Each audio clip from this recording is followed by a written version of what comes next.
بسم اللہ الرحمن الرحیم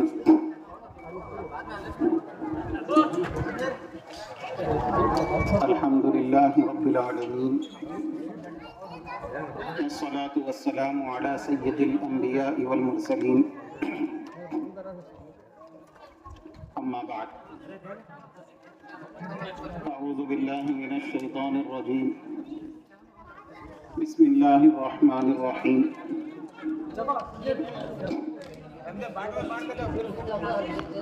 يريد الله بكم اليسر ولا يريد بكم العسر ولتكملوا العدة ولتكبروا الله على ما هداكم ولعلكم تشكرون صدق الله العلي العظيم. بھائی شور نہ کریں. ماشاءاللہ تقسیم کرنے والے موجود ہیں، جن کو ضرورت ہے بس اشارہ کریں، خود ہی لا کے دیں گے.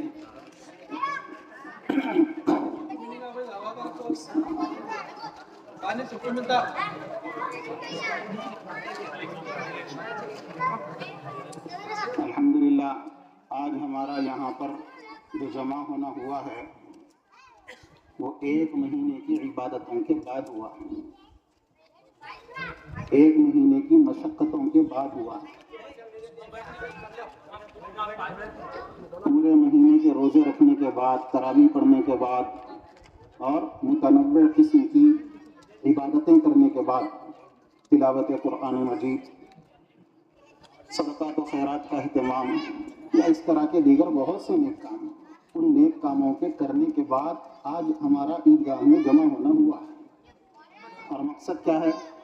مقصد یہ ہے کہ رمضان المبارک جیسے مہینے میں ہم نے جو عبادتیں انجام دی ہیں وہ عبادتیں اللہ کی بارگاہ میں پیش کر کے اللہ کے پاس سے اپنی مغفرت کا سامان کروائیں یا اللہ سے اجر و ثواب لیں اور اللہ پاک کو خوش کریں. اس مقصد سے ہمارا عیدگاہ میں جمع ہونا ہوا.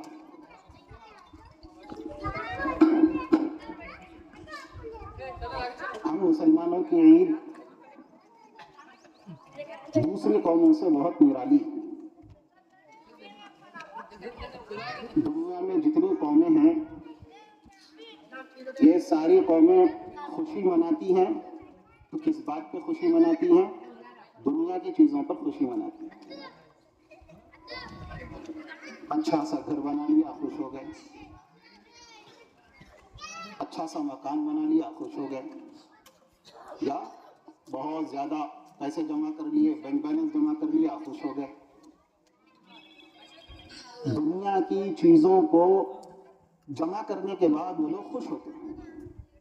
اور عام انسانوں کی بھی کیفیت نہیں. خود اللہ پاک نے بیان کیا الہاکم التکاثر. دیکھو تم لوگوں کو ہلاکت میں ڈال دیا ہے تکاثر نے، ایک دوسرے سے دنیا کی چیزوں میں زیادتی کی طلب نے. صرف یہ نہیں کہ ہر انسان یہ خواہش کرتا ہے کہ میرے پاس اچھا مکان آ جائے، میرا کاروبار سب سے اچھا ہو جائے، مجھے زیادہ سے زیادہ ملے، روزی روٹی کا انتظام ہو جائے. صرف اس بات کی کوشش نہیں، بلکہ کوشش کس بات کی ہے؟ اس بات کی ہے خود کو کیا مل رہا ہے یہ نہیں، بلکہ میرے جو رشتہ دار ہیں، میرا فلانا بھائی ہے، اس کے پاس جتنا اس سے زیادہ میرے پاس آ جائے. میرا پڑوسی ہے، میرے پڑوسی کے پاس جتنا ہے اس سے زیادہ میرے پاس آ جائے. میرا دوست ہے، میرے دوست کے پاس 1 گاڑی ہے تو میرے پاس 2 گاڑیاں ہو جانا. عام انسانوں کی زندگی بس اسی چکر میں گزر جاتی. کلام پاک نے کیا کہا؟ الہاکم التکاثر. دیکھو اس تکاثر نے تم کو دھوکے میں ڈالا ہوا ہے حتی زرتم المقابر.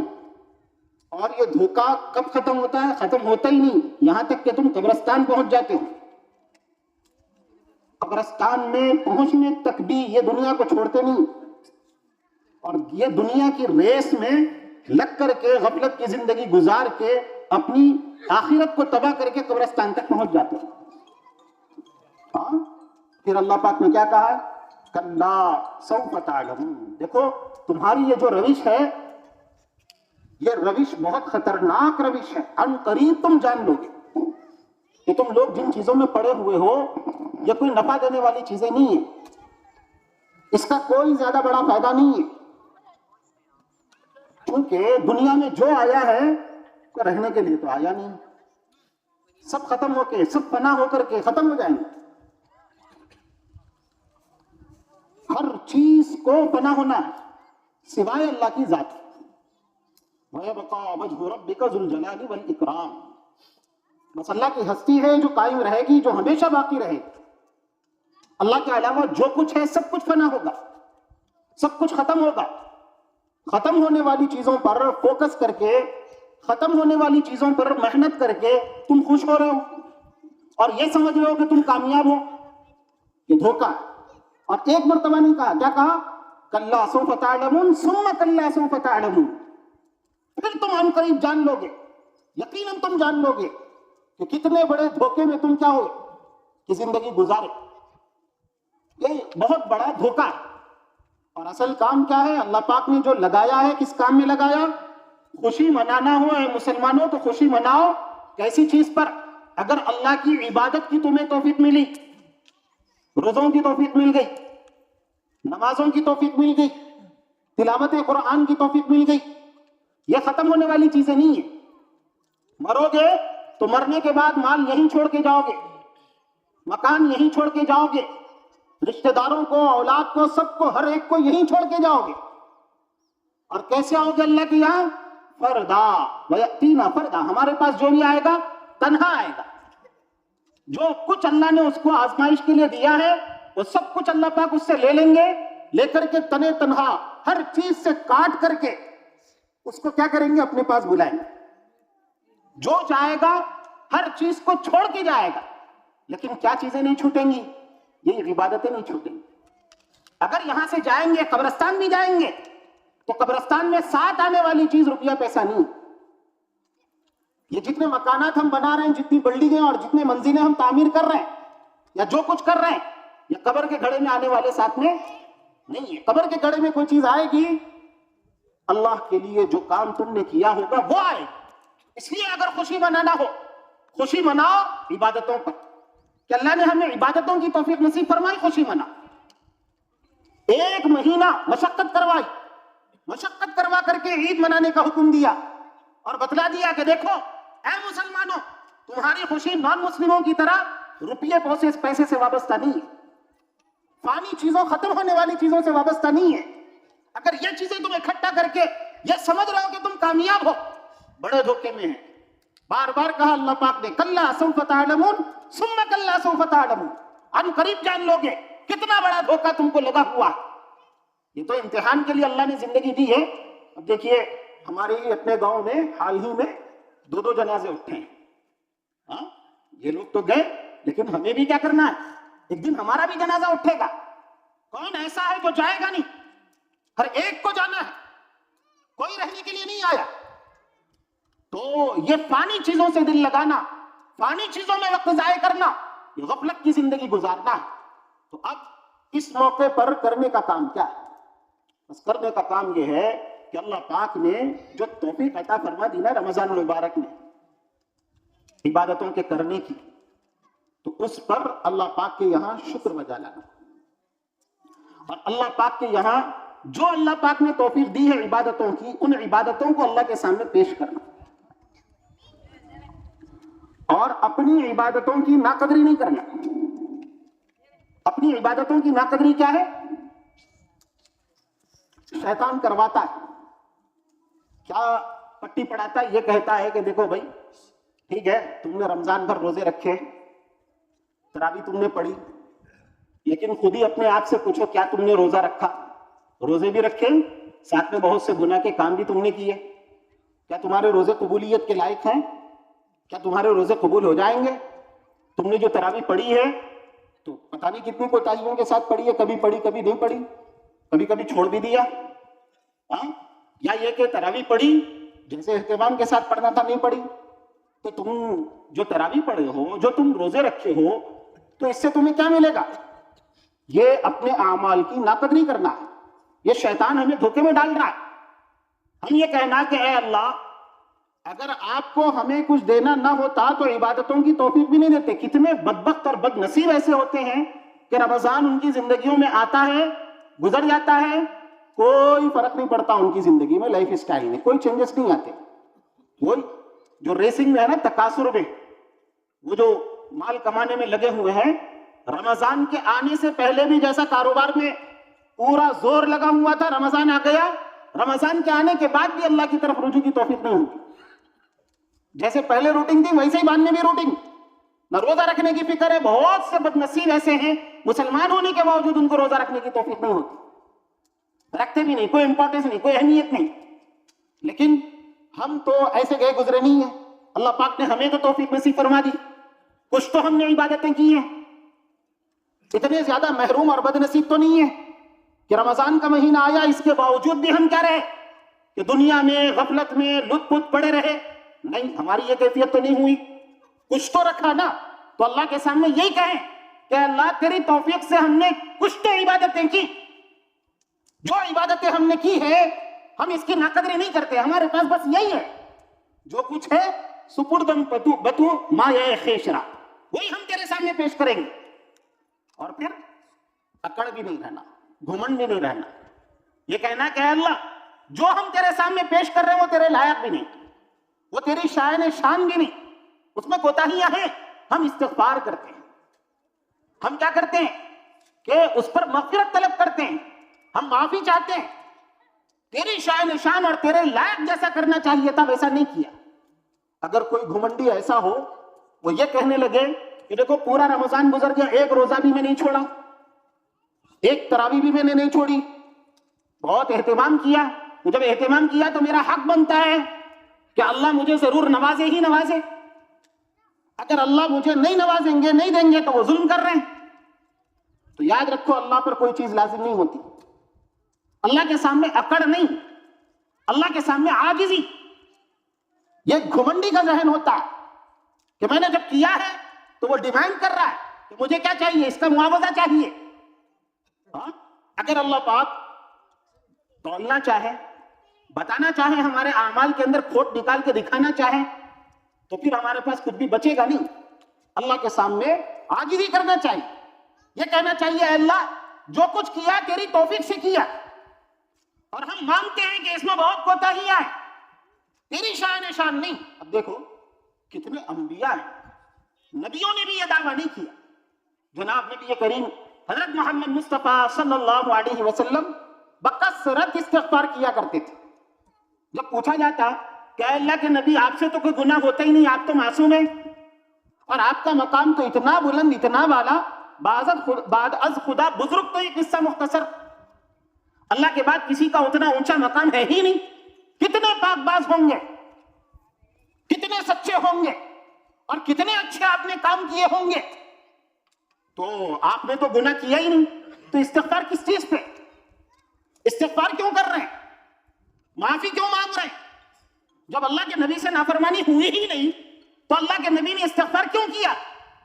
یہی سوال حضرت عائشہ رضی اللہ تعالی عنہا نے اللہ کے نبی سے پوچھا تھا.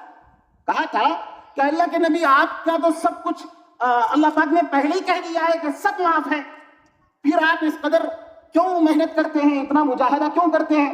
تو اللہ کے نبی نے کیا کہا تھا, افلا اکون عبدا شکورا, کیا میں اللہ کا شکر گزار بندہ نہ بنوں, اللہ کا عاجز بندہ نہ بنوں, کہ میں استغفار کر رہا ہوں اس بات پر کہ اللہ کی شائن شان جتنا اچھا میں کر سکتا تھا, ہو سکتا تھا کہ اور اچھی میں عبادت کر سکتا. ٹھیک ہے گناہ نہیں ہوا, لیکن جو کچھ میں نے کیا اس کو اور اچھے سے اچھا کر سکتا تھا.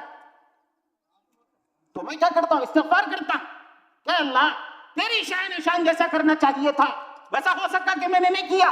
اسی لیے اللہ کے نبی نے بھی کیا کیا, استغفار کیا. تو یہ کرنے کا کام ہے عید کے موقع پر کہ ہم کیا کریں کہ جو کچھ عبادتیں ہم نے کی ہیں ان عبادتوں کی ہمارے سامنے وقعت ہونی چاہیے, اہمیت ہونی چاہیے.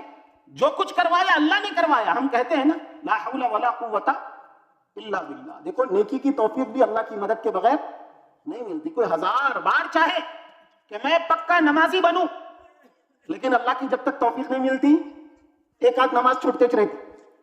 اگر کسی کو توفیق مل گئی کہ ایک بھی نماز نہیں چھوٹ رہی، یہ اللہ کی توفیق ہے، اللہ کی مدد ہے. کوئی نیکی بھی اللہ کی مدد کے بغیر نہیں کر سکتا. تو یہ ہے کہ آدمی کیا کرے کہ جو کچھ ہے اس پر شکر کرے کہ اتنی توفیق مل گئی، اور پھر اللہ کے سامنے یہ کہے کہ جو کچھ ہم نے کیا ہے اس میں کمیاں ہیں، کوتاہیاں ہیں، تو استغفار بھی کرے، اللہ سے معافی بھی مانگے، اللہ سے معافی بھی مانگے. تو یہ شکر کا دن ہے، اور اللہ کے سامنے اپنے اعمال کو پیش کر کے اللہ پاک سے مغفرت کے مانگنے کا دن. دیکھو اللہ پاک نے جب انسانوں کو پیدا کیا نا تو فرشتوں نے اعتراض کیا تھا. کیا کہا تھا فرشتوں نے کہ بھائی ہمارے ہوتے ہوئے آپ یہ انسانوں کو کیوں پیدا کریں؟ ہاں یہ جائیں گے زمین میں خون ریزی کریں گے، فساد مچائیں گے، فساد پھیلائیں گے. ہم کیسی مخلوق ہیں؟ نحن نسبح بحمدک ونقدس لک، ہم تیری تسبیح بیان کرتے ہیں، تیری تقدیس کرتے ہیں، کبھی تیری نافرمانی نہیں کرتے. تو اب انسان کو بنا رہا ہے، انسان جا کے زمین میں کیا کرے گا؟ خون ریزی کرے گا، فساد پھیلائے گا، فساد مچائے گا. تو اللہ پاک نے کیا کہا تھا؟ انی اعلم ما لا تعلمون، دیکھو میں وہ جانتا ہوں جو تم نہیں جانتے. کیا مطلب تھا؟ مطلب یہ تھا کہ اے فرشتوں دیکھو تمہارے اندر کوئی ضرورتیں نہیں ہیں. فرشتوں کو نہ کھانے کی ضرورت ہے، نہ پینے کی ضرورت ہے، نہ فراغت کی ضرورت ہے، استنجا کی ضرورت ہے. ہم کو یہ سب چیزیں لگی ہوئی. ہمارے کو کپڑے بھی پہننا ہے، پیٹ بھی بھرنا ہے، صرف اپنا پیٹ نہیں بھرنا ہے، اپنے بیوی بچوں کا بھی پیٹ بھرنا ہے. یہ سب ذمہ داریاں ہمیں اور یہ ضرورتیں انسانوں کو لگی ہوئی. یہ انسانی ضرورتیں ہیں، فرشتوں کو یہ ضرورتیں نہیں ہیں. فرشتے ان ضرورتوں سے پاک ہیں. ان کو نہ بیوی کی ضرورت ہے، نہ اولاد کی ضرورت ہے، نہ کھانے کی ضرورت ہے، نہ پینے کی ضرورت ہے، نہ سائے کی ضرورت ہے، نہ پہننے کی ضرورت ہے. کسی چیز کی کوئی ضرورت فرشتوں کو نہیں. ہاں اور پھر دوسری چیز اللہ پاک نے کیا کیا ہے کہ فرشتوں کے اندر نافرمانی کا مادہ رکھا ہی نہیں. فرشتوں کے اندر اللہ پاک نے نافرمانی کا مادہ رکھا ہی نہیں، اور انسانوں کے اندر اللہ پاک نے نافرمانی کا مادہ بھی رکھا اور مطالبہ کیا. فرمانبرداری کا بھی مادہ رکھا، نافرمانی کا بھی مادہ رکھا، اور مطالبہ کیا کہ نافرمانی کے مادے کو مغلوب کرو، فرمانبرداری کے مادے کو غالب کرو. ہاں تو اب اللہ پاک یہ کہتے ہیں کہ دیکھو فرشتے تم لوگوں کو تو کوئی ضرورت ہی نہیں. اب انسان کیا کرتا ہے کہ کھانے پینے کی ضرورتوں کو بھی پورا کرتا ہے، اور ان ضرورتوں کو پورا کرنے کے ساتھ ساتھ وہ اگر چاہے تو اللہ کی نافرمانی بھی کرے، اللہ کی بغاوت بھی کرے، لیکن وہ نافرمانی سے بچتا ہے، بغاوت سے بچتا ہے، اپنی ضرورتیں پوری کرتا ہے، اس کے ساتھ ساتھ میری عبادتیں کرتا ہے، اس کے ساتھ ساتھ میرے احکام کی پرواہ کرتا ہے، اس کے ساتھ ساتھ وہ میرا لحاظ رکھتا ہے. یہ مجھے پسند ہے. اور اسی وجہ سے اللہ پاک نے انسانوں کو مسجود ملائک بنایا، فرشتوں سے بھی سجدہ کروایا. جب آدم علیہ السلام کو اللہ پاک نے پیدا کیا نا تو پیدا کرنے کے بعد فرشتوں کو بھی حکم ہوا کہ فرشتوں تم کیا کرو؟ حضرت آدم کو سجدہ کرو. سجدہ کر کے یہ دکھلا دیا کہ آدم علیہ السلام فرشتوں سے افضل ہیں، انسان فرشتوں سے افضل ہے اس وقت جبکہ وہ کیا کرے، وہ اپنی ضرورتوں کے اندر محو ہو کر کے جو اس کا اصل مقصد زندگی ہے اس سے وہ غافل نہ ہو، اور اللہ کی عبادت کرے، اللہ کی نافرمانی نہ کرے، بچتا رہے. تو یہ فرشتوں سے بھی زیادہ کیا کرتا ہے، اونچا مقام حاصل کر لیتا ہے. ہاں تو اور ایک چیز ہے کہ دیکھیے اللہ پاک کو سب سے زیادہ اگر کوئی چیز ناپسند ہے، گناہ تو ہر انسان سے ہوتا ہے، گناہ تو ہر انسان سے ہوتا ہے، لغزش ہر ایک سے ہوتی ہے. خود حضرت آدم علیہ السلام سے اجتہادی لغزش ہوئی، گناہ ہوتا ہے، لغزش ہوتی ہے. اور اللہ پاک نے یہ بھی کہا ہے کہ اگر گناہ کیا ہو پورے آسمانوں اور زمینوں کو بھر دیں تو بھی اللہ پاک کیا کر دیتے ہیں، معاف کر دیتے ہیں. گناہوں کو اللہ پاک کیا کر دیتے ہیں، معاف کر دیتے ہیں. گناہ ہونا کوئی بڑی بات نہیں ہے، لیکن زیادہ بڑی بات کیا ہے، آج ہم لوگ صرف اللہ کی نافرمانی نہیں کرتے، صرف اللہ کی نافرمانی نہیں کرتے، بلکہ کیا ہے کہ یہودیوں کا دیکھا دیکھی، یہودیوں کی روش پر چلتے ہوئے ہم اللہ کی بغاوت کرتے ہیں. کیا کرتے ہیں ہم لوگ؟ اللہ سے بغاوت کرتے ہیں. یہ بغاوت اللہ کو ناپسند ہے. باغی جو ہوتا ہے باغی کو اللہ پسند نہیں کریں گے. آپ ایک پرانی نوٹ ہے نا, پھٹی ہوئی اگر نوٹ ہو, کسی کو دیں وہ لے گا, وہ بولے گا پھٹی ہوئی نوٹ ہے میرا نقصان ہو سکتا ہے, نہیں. اب وہ بینک میں لے جا کے دیں تو بینک میں لے جا کے دیں تو بینک والے کو چاہیے, اگر آپ رولز جانتے ہوں تو بینک والے کو چاہیے کہ وہ نوٹ کیا کر لے, وہ لے لے. چونکہ اگر بینک بھی نہیں لے گا تو پھر کون لیں گے, اس کی ویلیو نہیں گھٹتی, وہ تو دوبارہ کیا کر سکتے ہیں, نوٹ کو چھاپ سکتے ہیں. تو بینک والے کے پاس اگر آپ پھٹی ہوئی نوٹ لے جا کر دیں گے تو اس کو لینا چاہیے, وہ لے گا.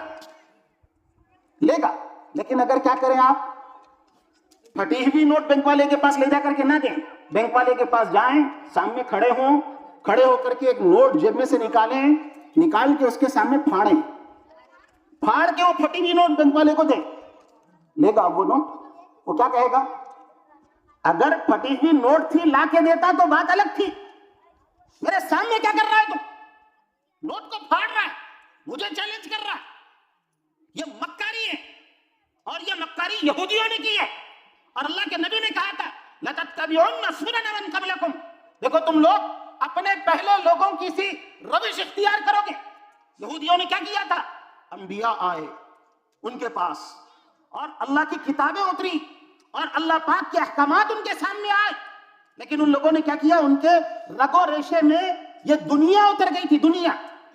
جیسے آج کل ہم لوگ کیا کر رہے ہیں کہ ریسنگ میں پڑے ہوئے ہیں, تکاثر میں پڑے ہوئے ہیں, یہ یہودیت تھی. تو اس کے لیے کیا کیا ان لوگوں نے کہ اپنے نبیوں کی مخالفت کرنی شروع کی, اور مخالفت کرتے کرتے اس حد تک پہنچ گئے کہ نبیوں کو قتل بھی کیا ان لوگوں نے. کیسی بدبخت قوم ہے. اور کلام پاک میں جگہ جگہ ان کے واقعات ہیں, بتایا گیا کہ یہ کیسی ہپوکریسی کی روش اختیار کرتے تھے, اندر دل میں دنیا کو بسا کے رکھتے تھے, اور نبیوں کا قتل تک بھی کر دیا کرتے تھے. جو نبی ان کا خیر خواہ ہے, ان کا مخلص ہے, ان کو بتا رہا ہے, وہ کیا کرتے تھے, ان کا بھی قتل کر دیتے تھے. اندر سے چاہتے یہ تھے کہ اب دیکھو پوری دنیا کے اندر کیسے سخت قسم کے حالات ہیں. فلسطین کے اندر دیکھ لو کہ کیسا خون بہ رہا ہے. اب اگر ہم یہ کہیں کہ بھئی اللہ پاک کو کیا رحم نہیں آتا, مسلمانوں کا خون اتنا زیادہ بہ رہا ہے, اتنا زیادہ کٹ رہا ہے, جہاں دیکھو وہاں مسلمان ذلیل ہے, مسلمان پریشان ہے, اللہ رحم کیوں نہیں کرتے, اللہ 70 ماہوں سے زیادہ رحم کرنے والے ہیں. کیا کوئی اللہ کو دھوکہ دے سکتا ہے؟ اگر ہم اپنے دل میں یہ ہپوکریسی کریں اور یہ چھپا لیں کہ اللہ ہم کو یہ گناہ کرنا ہے, نہیں چھوڑیں گے, اندر سے عزم کر لیں کہ تیری نافرمانی ہم کر کے رہیں گے, اب چاہے اوپر سے میٹھے میٹھے بڑھ جائیں. یہ بغاوت ہے. یہ کیا ہے, یہ بغاوت ہے. اب اس بغاوت کے ہوتے ہوئے, اس بغاوت کے کرتے ہوئے آپ 1000 مرتبہ دعا کرو, اللہم مزق جمعہم, اے اللہ ان کافروں کو ہلاک کر دے, برباد کر دے. ارے ان کو کرسیوں پہ لا کے بٹھائے کون, اللہ ہی تو بٹھائے نا. اللہ کے سامنے جب تک عاجز نہیں بنیں گے, اپنے گناہوں کا اقرار کر کے, اپنے گناہوں کا اعتراف کر کے, اپنے آپ کو مجرم مان کر کے اللہ پاک سے معافی طلب نہیں کریں گے, اور مجرمانہ روش بدلنے پر جب تک تیار نہیں ہوں گے. اندر سے اگر ہم یہ چاہیں کہ ہم اپنی روش بدلنے کے لیے بالکل تیار نہیں, اور اللہ سے بار بار کہیں اللہ معاف کر دے, اللہ معاف کر دے, تو یہ کیا ہے, اللہ کو دھوکہ دینا ہے.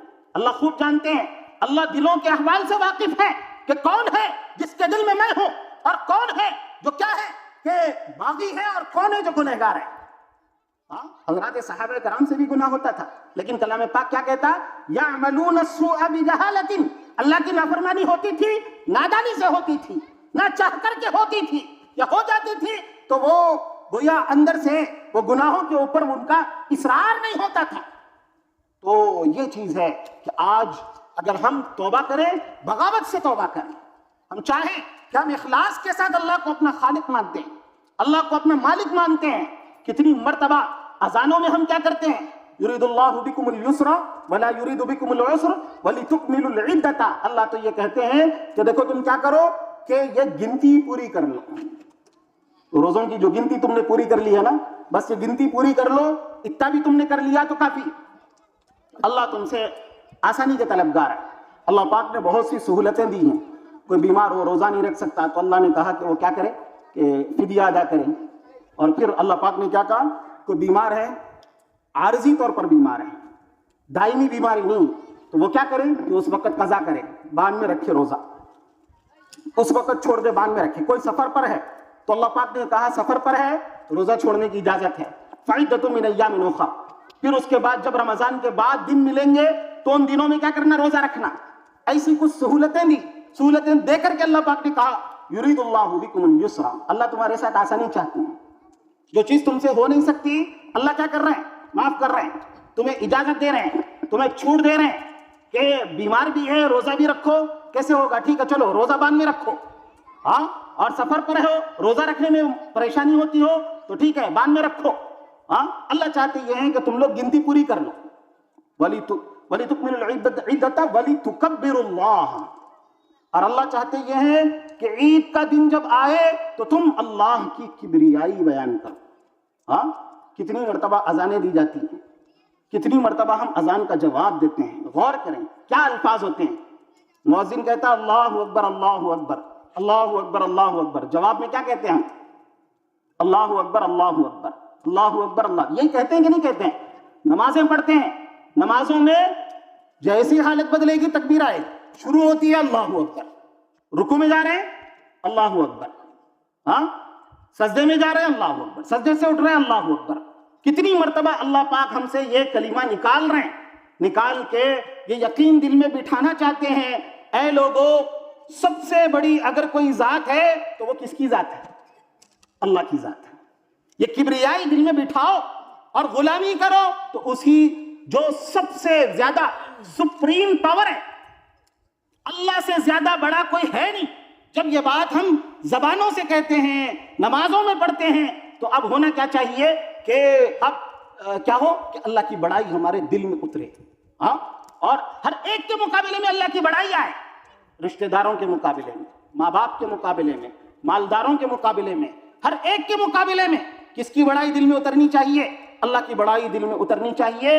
اور اگر اطاعت ہو تو لا طاعت لمخلوق فی معصیت الخالق، خالق کی نافرمانی میں کسی مخلوق کی اطاعت جائز نہیں۔ سب سے بڑا اگر کوئی ہے تو وہ اللہ ہے، اللہ۔ یہ مضمون اللہ پاک بار بار بٹھاتے ہیں، اور عیدین کے موقع پر تو یہ حکم ہے کہ جب عید کی نماز کے لیے آؤ جاؤ تو راستے میں بھی کیا کرنا چاہیے؟